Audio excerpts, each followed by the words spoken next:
I'm just going to... Hi, everyone. Welcome to the second office hour for the MOOC on Environmental Security and Sustaining Peace. My name is Carl Bruch. I'm director.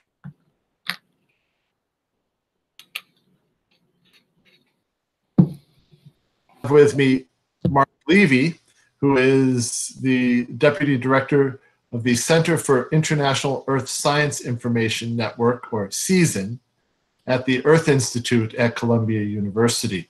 Marc is one of the core faculty, and he was also a lead author of the Human Security chapter of the fifth assessment of the Intergovernmental Panel on Climate Change.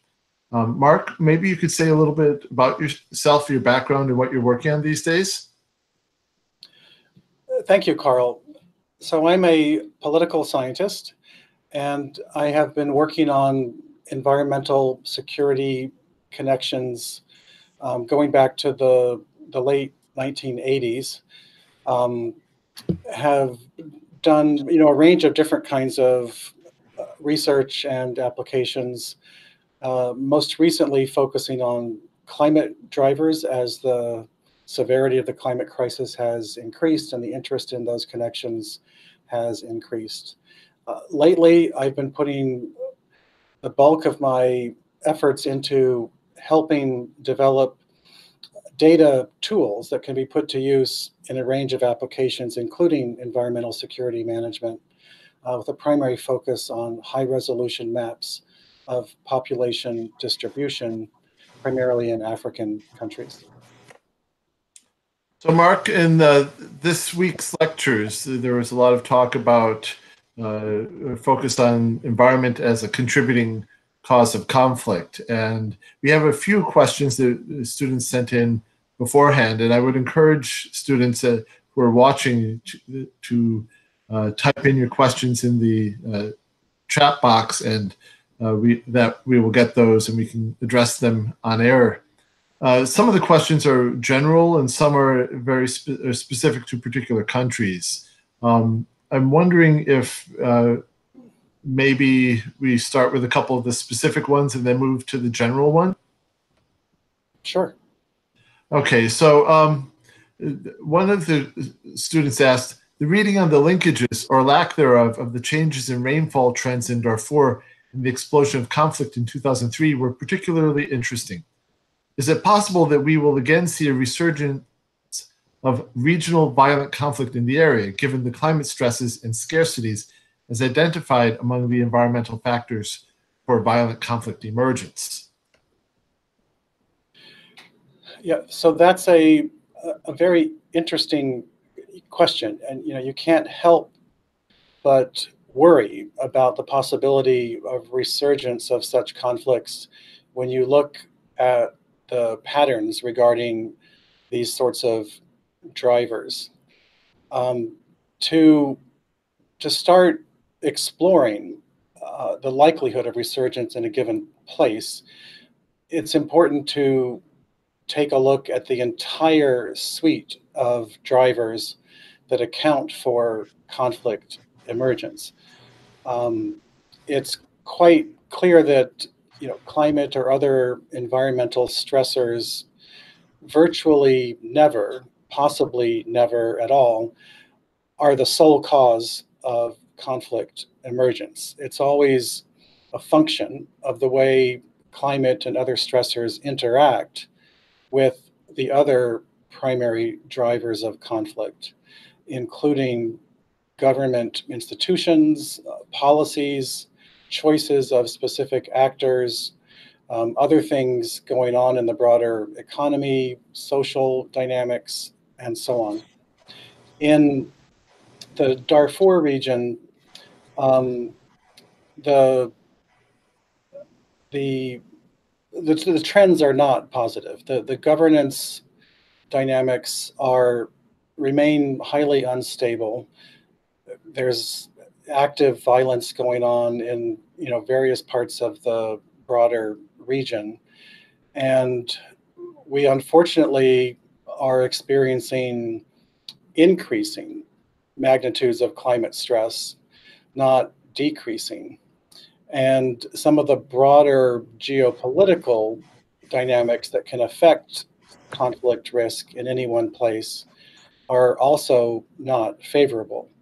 The world political system is less well organized than it was before, more divided, less capable of firm, effective action.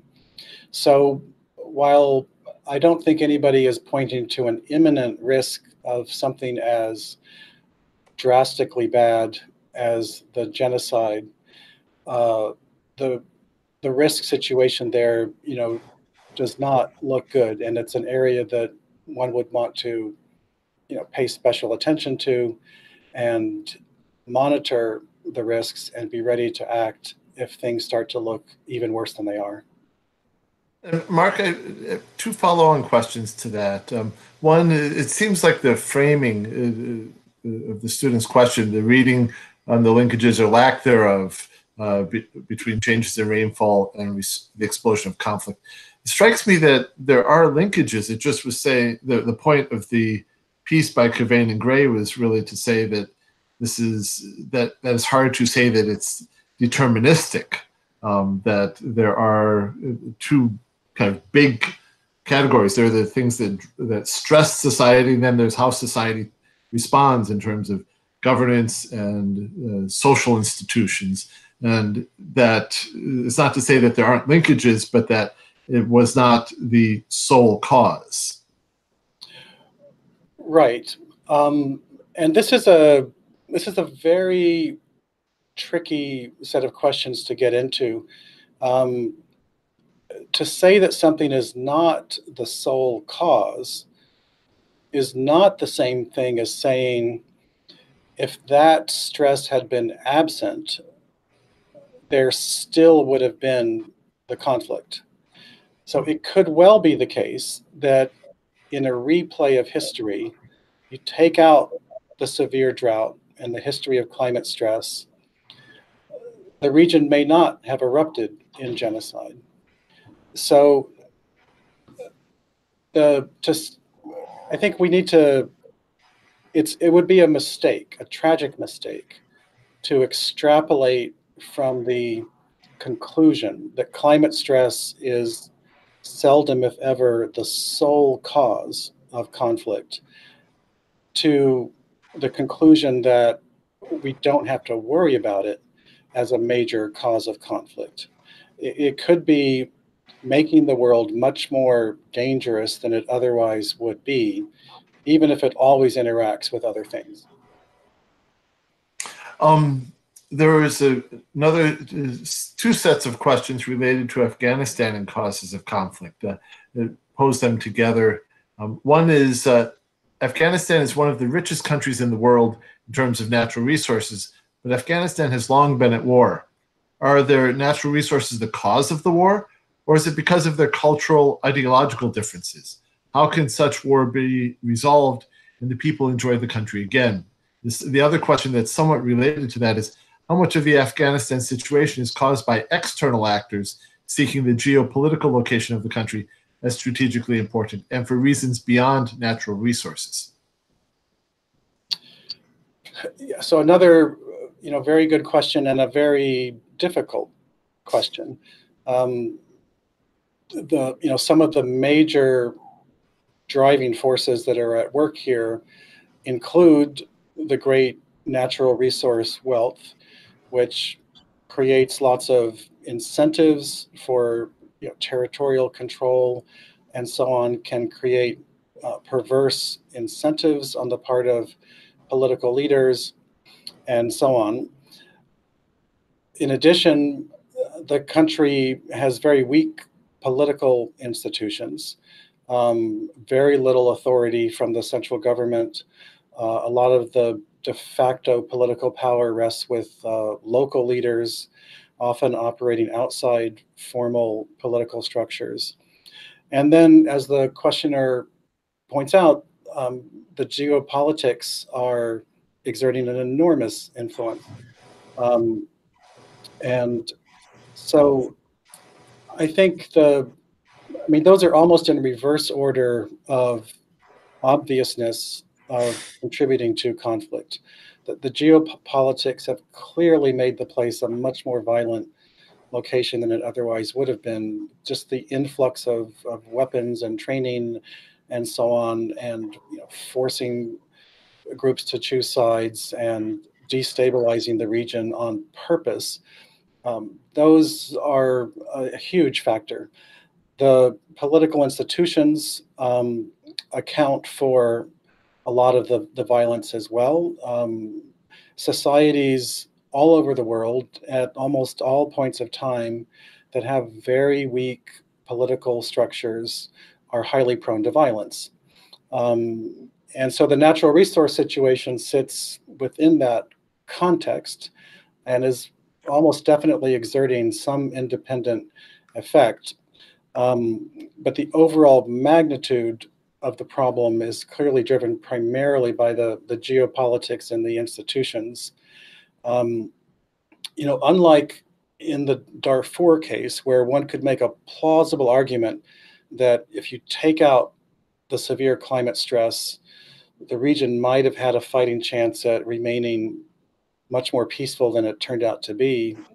In the Afghanistan case, I think it's harder to make the case that if you remove the resource problems, the country would have been much more peaceful. The geopolitics and the institutions make it very hard to maintain peace, even if you're able to have a better situation with regard to the resource curse.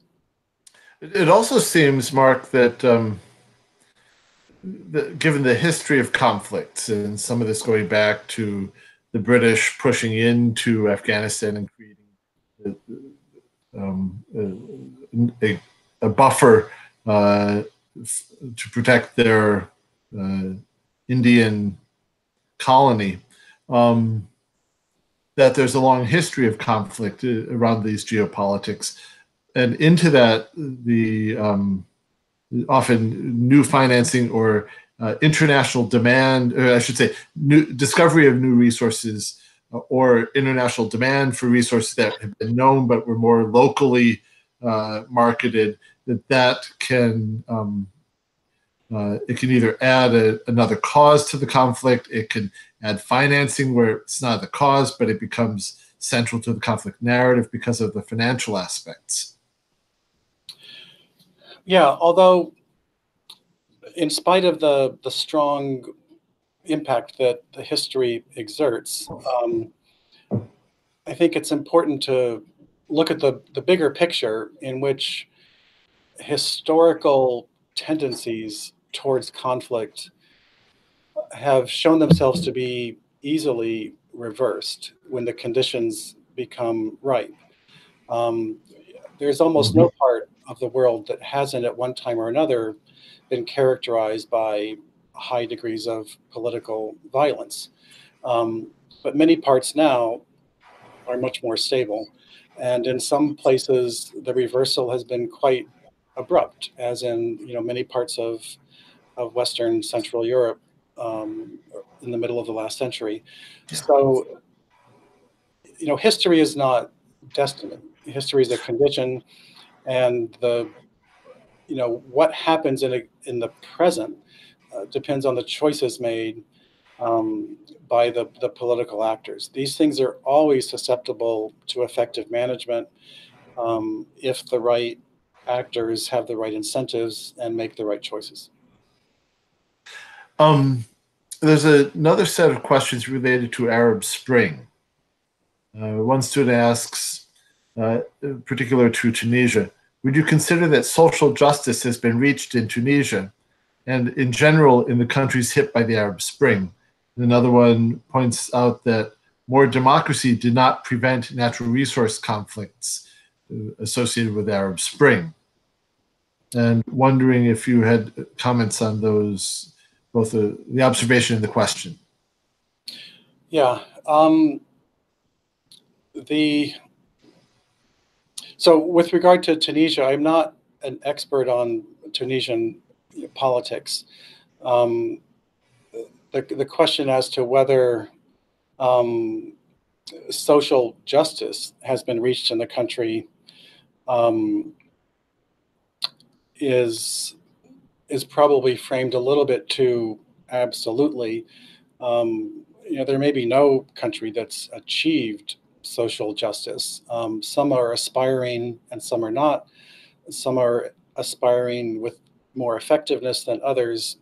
But I would think no country thinks that it's achieved success. From what I understand, which, as I said, is not based on deep expertise, it's what I'm reading in the papers and some of the literature, things are definitely better in Tunisia.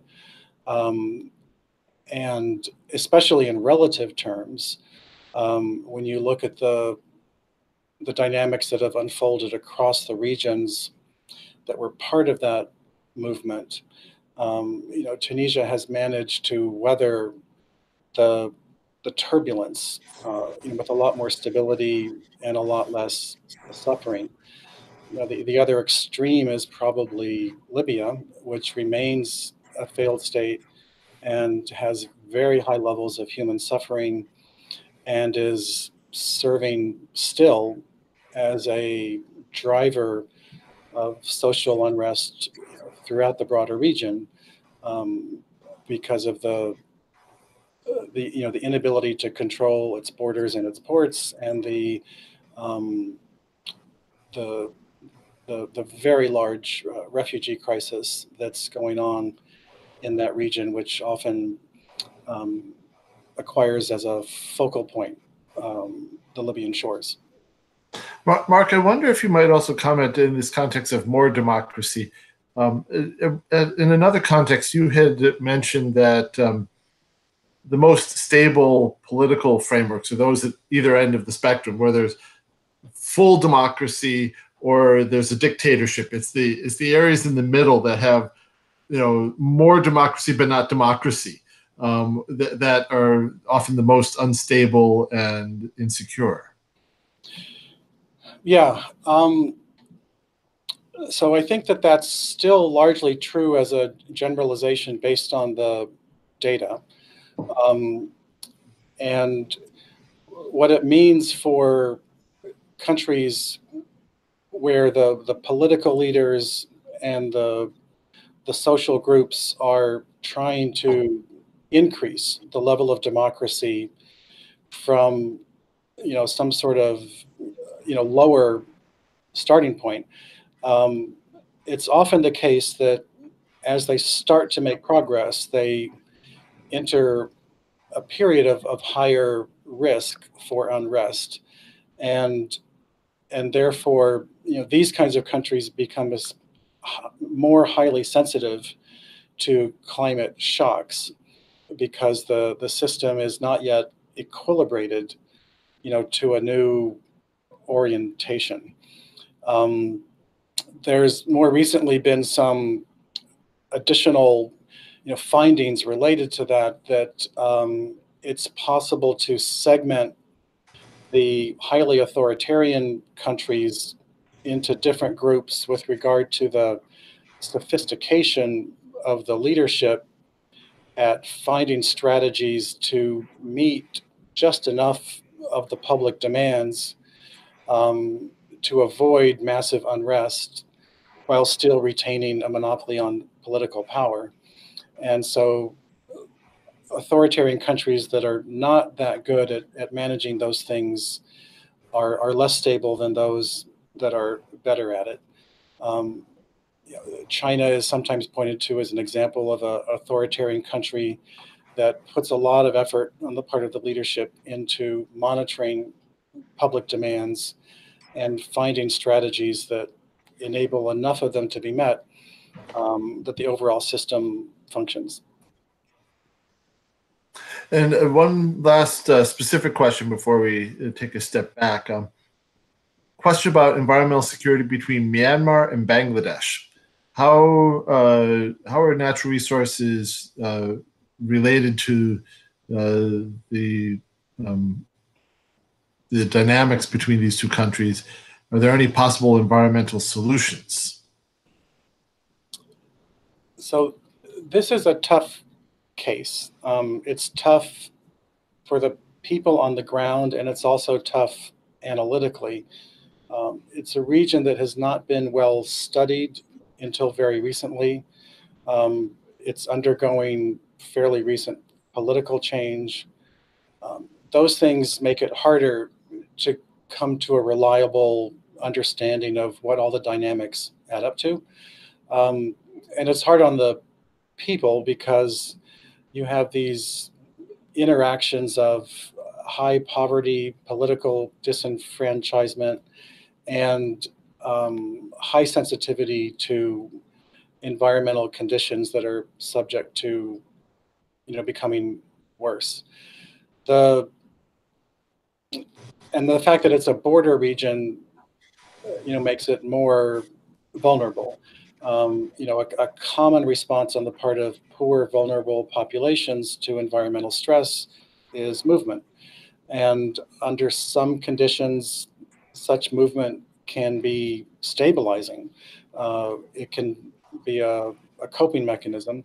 But under other conditions, it can exacerbate conflict by pitting groups in direct conflict with each other over scarce resources, whether it's water or land or something else. And so the general sense I get from the Myanmar Bangladesh region is that conditions are not good.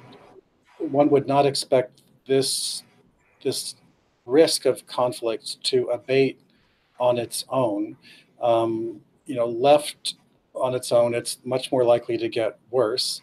And improvement would require active intervention on the part of the local, the national, and the international political elites.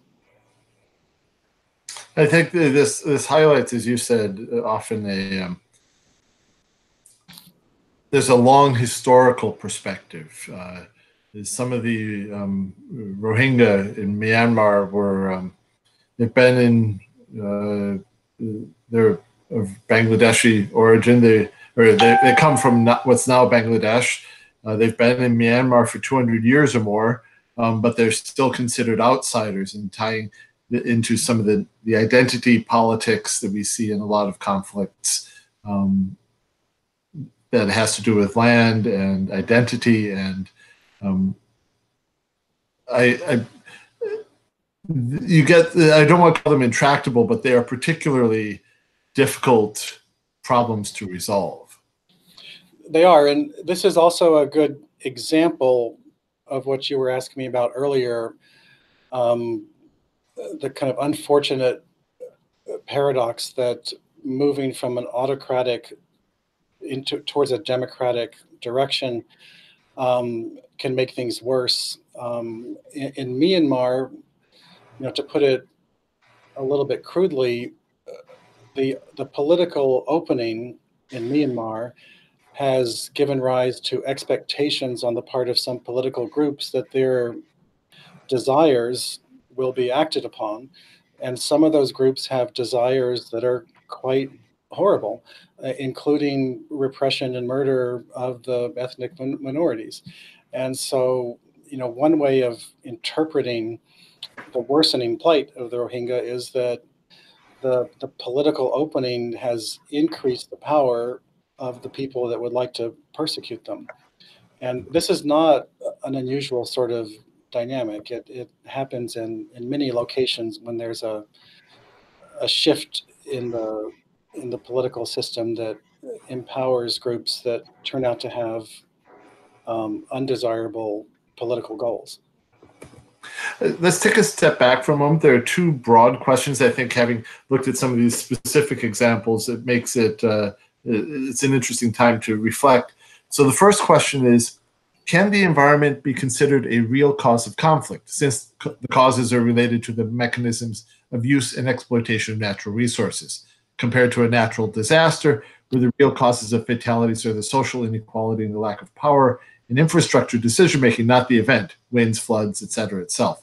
And the second student has a similar question that, while I can see how the environment, resource scarcity, environmental degradation, resource curse, and climate stress has caused conflict, don't you think that the cause of conflict is not the environment or lack of it, but rather the unequal access or control of the environmental resources that causes conflict?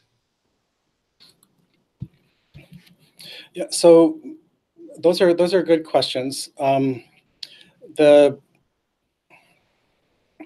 So one thing I would just repeat is that we're not trying to argue that the environment is a single cause. And when the student points to the problem of unequal access to environmental resources, that's an example of the interaction between environmental conditions and political conditions. And those are often, very important. The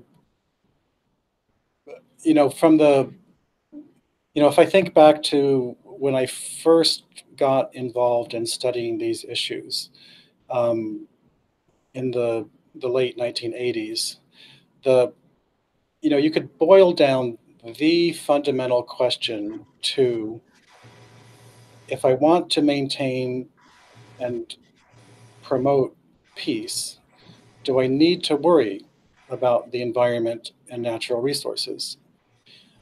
And, at the extreme, there were advocates who said the answer is clearly yes. And then there were others who took a view that said, no, if you just pay attention to, say, the distribution of political power, the strength of the political institutions, you'll have everything you need to know to understand the dynamics of peace and conflict, and everything you need to know to promote more peace. And at the time, that's pretty close to the view that I took, based on the evidence that I saw. And so one way to reframe these questions you just posed is, which of those views has turned out to have the most evidence?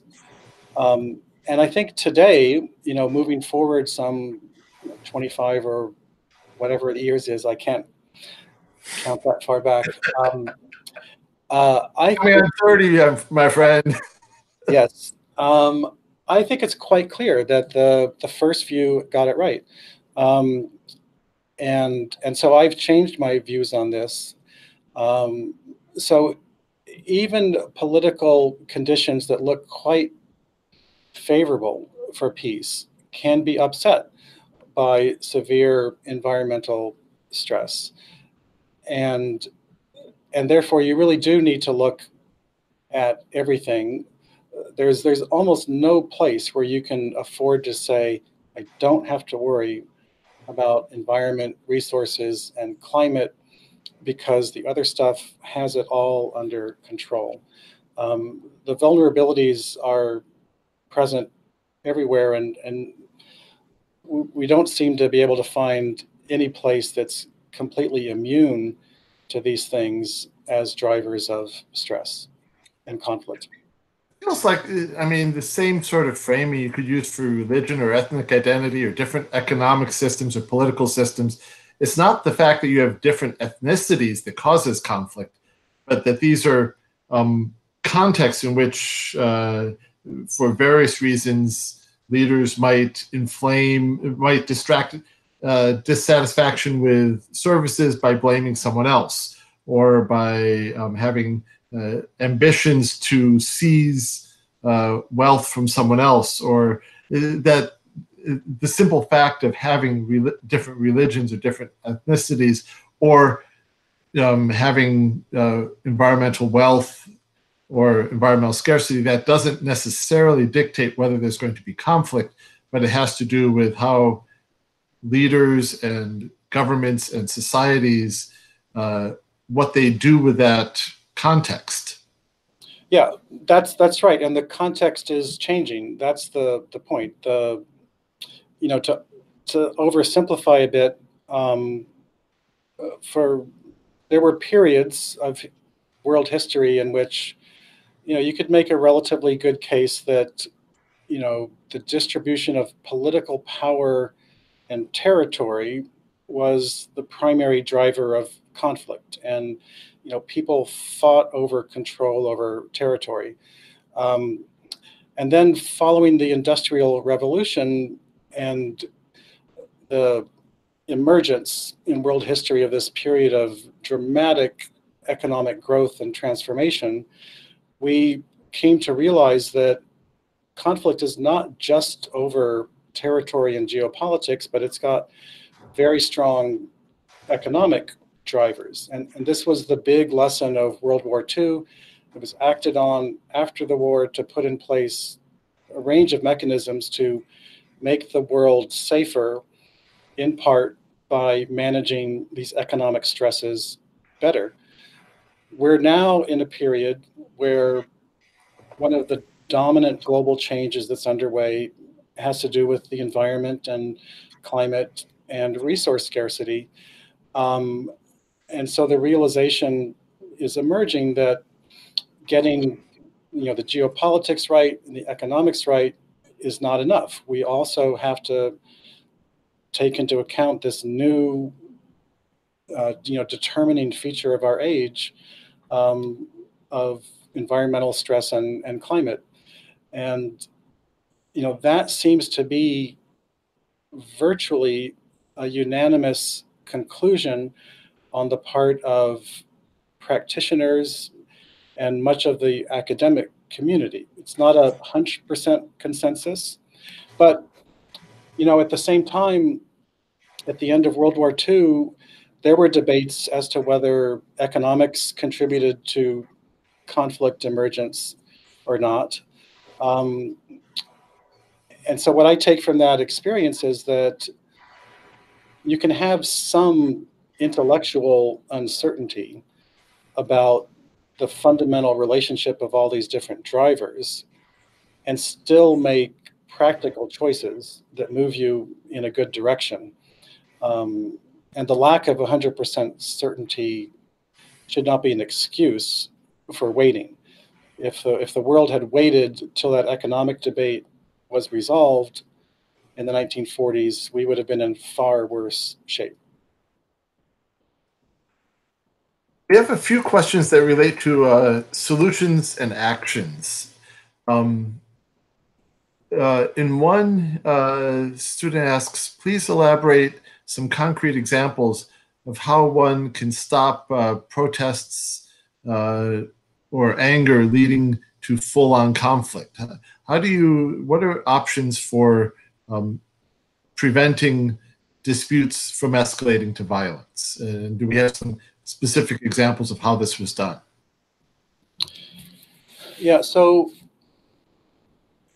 here, when the question is framed in this way, we're in not so bad shape. There's a range of tools available for responding to these kinds of risks and problems that are available to decision makers when they're motivated to act and when they have the right kind of warning. So there was a recent example about a year ago in Uganda. There was an early warning system related to food security stress that was identifying a dramatic elevation in risk in the coming growing season. And there's a whole range of reasons why you would care about that. It does increase the likelihood of political violence, but that's not the only motivation for responding. And in this case, the motivations were multiple. It wasn't just to limit violence. So a generation or two ago, if you had that kind of warning, you might have mobilized grain reserves and got trucks ready to go deliver food to people. Today, and the track record for that kind of intervention is not that great. In this particular case, what they did is they made use of the ability to transfer mobile cash to smallholder farmers. And what they did is engineered those transfers in advance of the forecasted drought and the predicted food security problem. And so when the drought did happen and the harvest did drop, the families in the region that were affected had cash in their mobile accounts that they could use to mitigate the risk, and they could make the choices that made the most sense to them. You know, whether it's getting a bus ticket for someone to go into a city and get a job, or purchase greater food, or whatever it might be. They were making the choices that made the most sense to them, and that turned out to be just a very, very effective intervention. It seems a couple others that I might mention. The Servier system. Are you familiar with that, Marc? Yes. Wondering if you might be able to say a little bit about that. So Servier is part of the network that was made use of in this Uganda case. Servier is a system that tries to integrate and make accessible a wide range of environment, climate, resource data, primarily spatial data, heavy emphasis on satellite data, to make that as accessible to regions in Africa as they are in say, Europe and North America, so that they can be incorporated into decision making. They're tightly linked to the famine early warning system, which has its own mechanism for collecting this information, generating risk assessments, and distributing it to people that can act on it. There's a Servier node in East Africa located in Nairobi. There's a new one located now in Niger, covering West Africa. And so these are both meant to kind of tackle the digital divide head on and enable people who are able to manage problems more effectively get access to the information that lets them do so. And one of the things that I think they've been able to do is when they see an El Nino year coming on that might lead to a drier, hotter year, that it can be used to tell farmers, you might not want to plant the crops that would give as much yield but are drought resistant. And so at least they can survive or weather the harsher year. And so trying to reduce, as you said, reducing famine before the growing season starts. Yeah, that's right. And then, there's a range of other interventions open to people that wish to, take a risky situation and make it turn out nonviolent, that have to do with the conflict resolution side of things, strengthening the institutions for conflict management, providing more points of access to conflict resolution, greater training and capacity for some of these organizations and networks, and so on. And so even if you might get it wrong in terms of recommending and taking the right actions to prevent the stress, which often happens, you can still prevent violence if you've built up resilience in the social networks.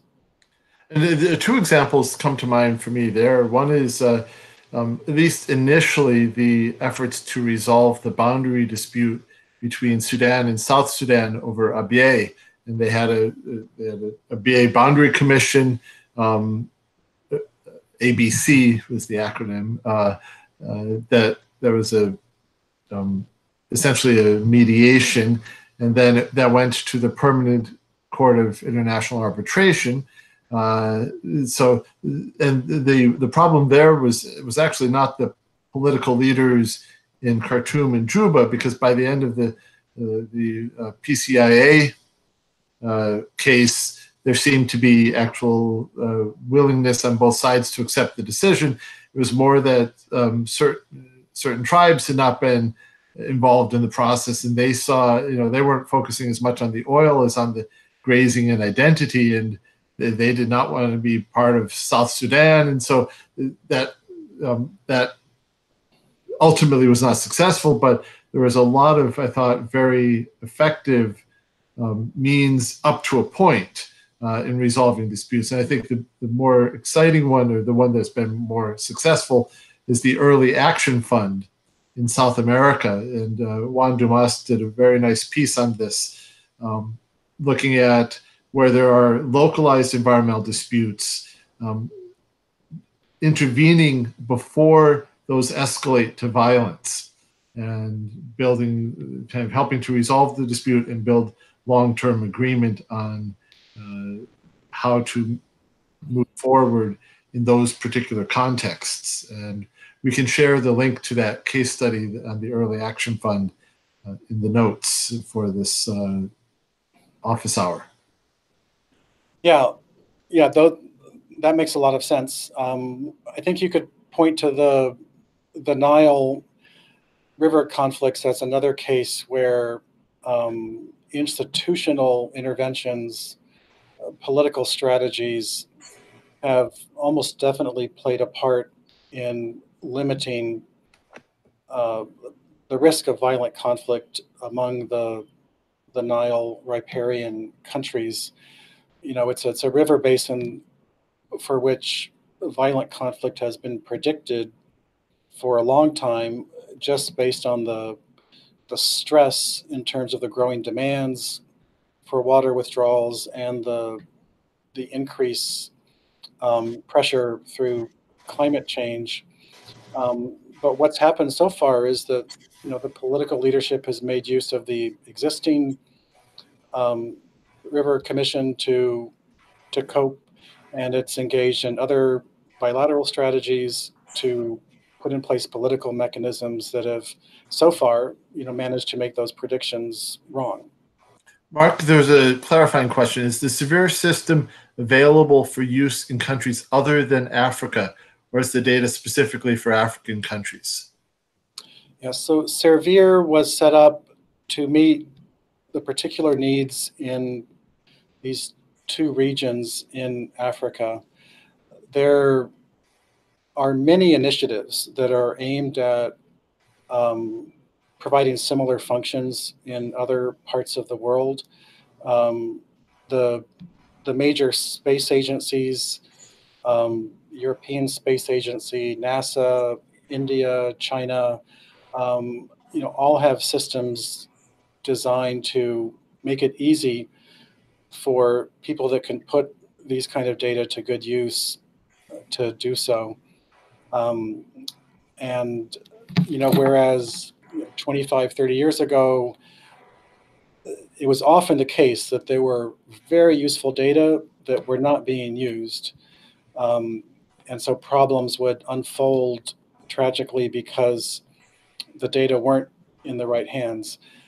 Now that's much less the case. And it still means that it doesn't mean that the right decisions are always made or the right analysis is always made with the data, but the access problem is much less severe than it used to be, across the world, not just in these regions where Servier is located. Another action-oriented question. In one of the videos, it was noted that Russia had stopped wheat exports. I think this is in response to the drought and fires that had damaged Russian wheat crops, which then triggered food price increases in the Middle East and contributed.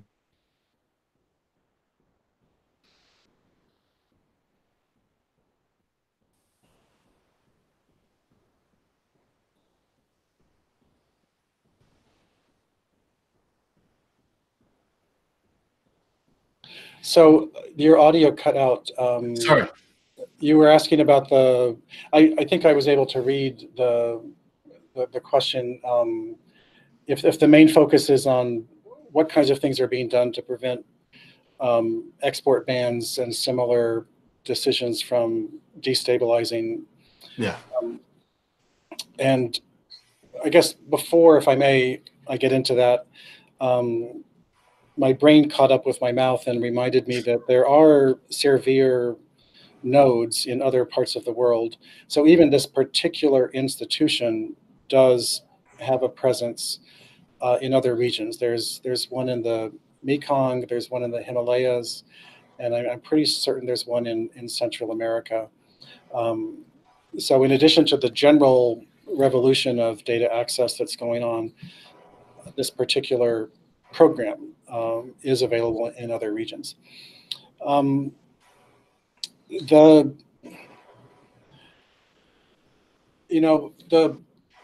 vulnerability of the world food system to policy choices made by individuals, as in this example of Putin banning the export of wheat, is kind of has two faces. On the one hand, if you bring together, say, all of the leaders of the organizations that control the bulk of the global food system, the exporters such as Cargill, the organizations that are involved in managing large production systems and so on, and the international organizations that try to influence decisions such as the World Bank and IMF, they largely tell you that this isn't that hard a problem, and because the evidence is so strong that these export bans are seldom effective, that all we have to do is educate the leaders and give them a more effective toolkit for managing the scarcity risk that they're worried about, that prompts them to choose these export bans. But on the other hand, you look at the way political choices are made in real life, and it's often the case that very good advice is given, but very different decisions are taken. And so, my own view of this is that while we do need to keep making the case for more effective, self-interested decisions, to help leaders avoid inflicting pain on others because they think it's the best way to help themselves. At the same time, we need to invest in ways to make the global system more resilient so that even when mistakes are made, we can adjust more effectively.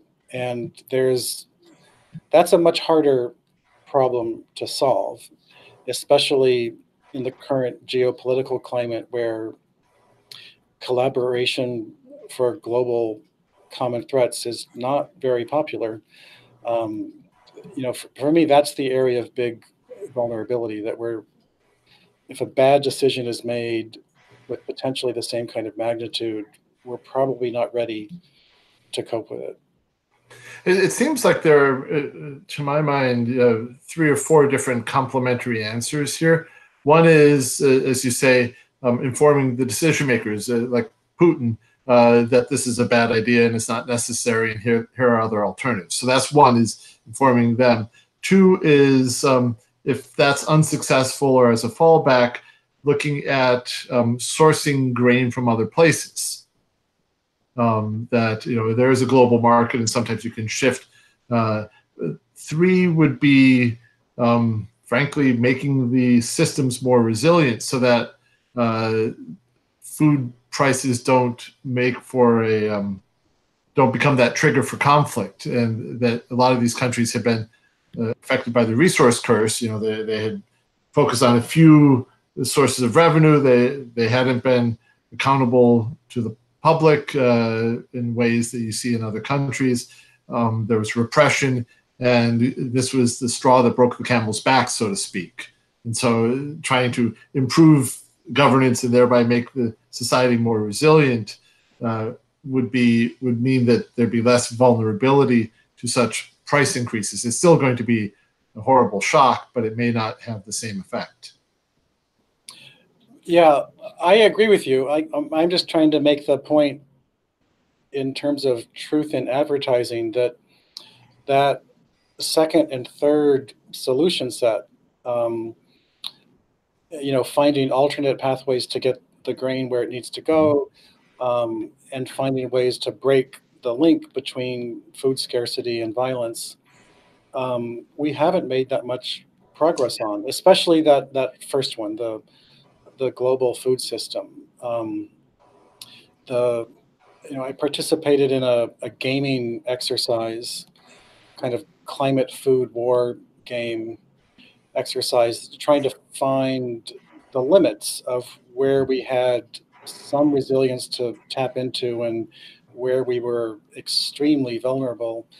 Um, and the bottom line was that, um, if you took the global food shocks that were underway in the lead up to Arab Spring, and you just imagined, um, a modest increase in the severity of that, that's still within historical precedent, not some unimaginable set of conditions, but conditions that have taken place in the past, where you have, say, multiple parts of the global breadbasket start to fail.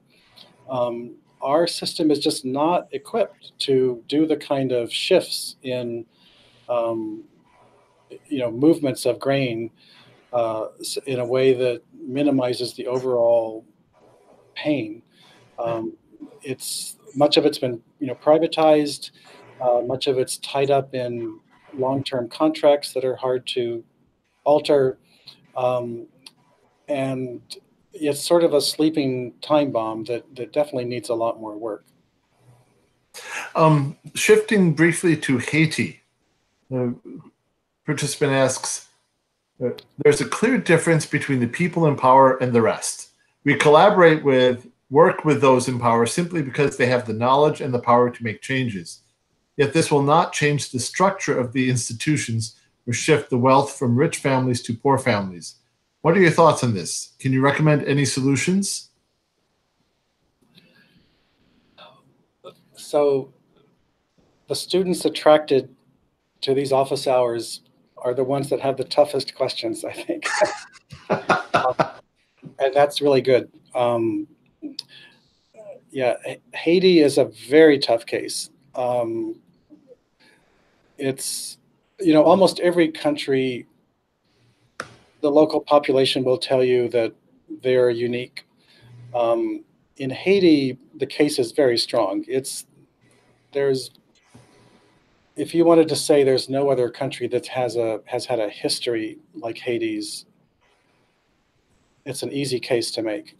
Um, and it has resulted in, a set of political institutions that seem to be uniquely ill-suited for managing the basic functions of governance. And, not to mention the more ambitious function of equalizing access to economic and political, uh, power. Um,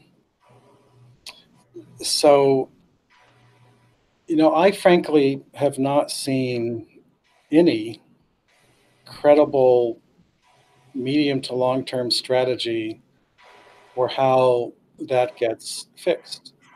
Um, and it's a very depressing fact. I'm too much of an optimist to think that that means there is no credible solution. I think there is, but I think because of the unique history in Haiti, the very early independence from the French, this very fraught relationship with the United States, with repeated invasions and, vulnerability to economic sanctions as well as military, um, and then the way in which the rise and fall of the dictatorship, unfolded, have all combined in a way that means that the solution to those problems will probably look different than similar solutions in other locations. I guess the only confident thing I can say is that there's overwhelming evidence where these problems are not managed well in Haiti, either in particular locations or particular times in the country's history. If the resource challenges are not met well, all the other things get worse. And I think there's enough evidence that when you have small pockets and times of success at managing those things better, the other dynamics also seem to get better. And there's enough of these positive successes in the country, over place and time to support that. The thing that's been missing is an ability to connect it all into a nationwide strategy that that takes root and has lasting positive impact. So I wish I could have a more precise, clear, upbeat answer, but I also want to be intellectually honest and straightforward about it. So if I were wanting to put more effort into understanding where the sources of progress might lie, I would be looking simultaneously at the local regional solutions to take control of these perverse dynamics and make them positive, but also equally with the national political system, because regional success can be undone by bad politics at the center. And so I think one clear lesson is that you have to pay attention to both. Marc, we have about 3 minutes left. I don't know, we have half a dozen questions. I don't know if there are any that you would like to address before we close. Yeah, I'm trying to actually just understand the sequence. So I see a question about the Niger Delta and the oil industry. What are currently the hot spots for climate change related conflicts in the developing world? Is climate change a victim of environmental degradation or the other way around? Okay, yeah, so I'll do a brief answer on the hotspot question and the Niger Delta. So I'm a bit of a contrarian when it comes to climate hotspots. They're very popular. People like to make maps of them, and policymakers like to look at them. I think they're almost all wrong. I've spent some of my own effort trying to, create such maps, and I've come to the conclusion that they're of very little value, and it's primarily because of the intricacies of the ways in which climate and other issues combine to make a place a conflict risk. We don't have a good enough understanding of those things to be able to predict them, and we don't have enough information to validate a predictive model to generate a map. So I would just encourage caution when you look at those things. The Niger Delta, I think that this is a case where there's been a lot of progress. A huge amount remains to be done, obviously. There's a lot of ongoing violence. There's a lot of ongoing suffering. There's bad choices made by many of the oil companies.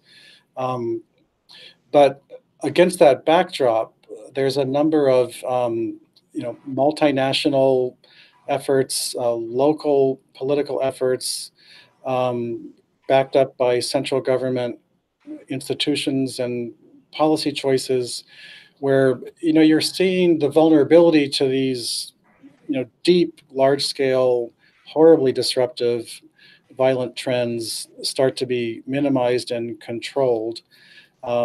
No one actor gets the credit for it. They're all responsible together for improving the situation. And the success, and I think there will be cases coming up in the MOOC that get into this, are ones in which all these actors join forces to improve the management. So the Niger Delta today looks a lot more promising than it did a decade or two ago. And it seems like part of the solution or the approach, part of it is forward-looking in terms of benefit sharing and who's developing the oil, who has the jobs, and so forth. And part of it's backward-looking, righting some of the wrongs, the mental damage, and so I think that needing to address both forward-looking and backward-looking solutions. Yeah, and partly because of that, you need to have all of these different actors working together, because you can't bring those together. No one of these actors knows how to do that. With that, I'd like to thank you for sharing your insights and your expertise, Marc. It's been fascinating, as always. Thank you, and we will post the link, and I think some of the links to some of the materials that have been discussed here on the discussion forum, and look forward to seeing everyone next week. Thank you all. Thank you.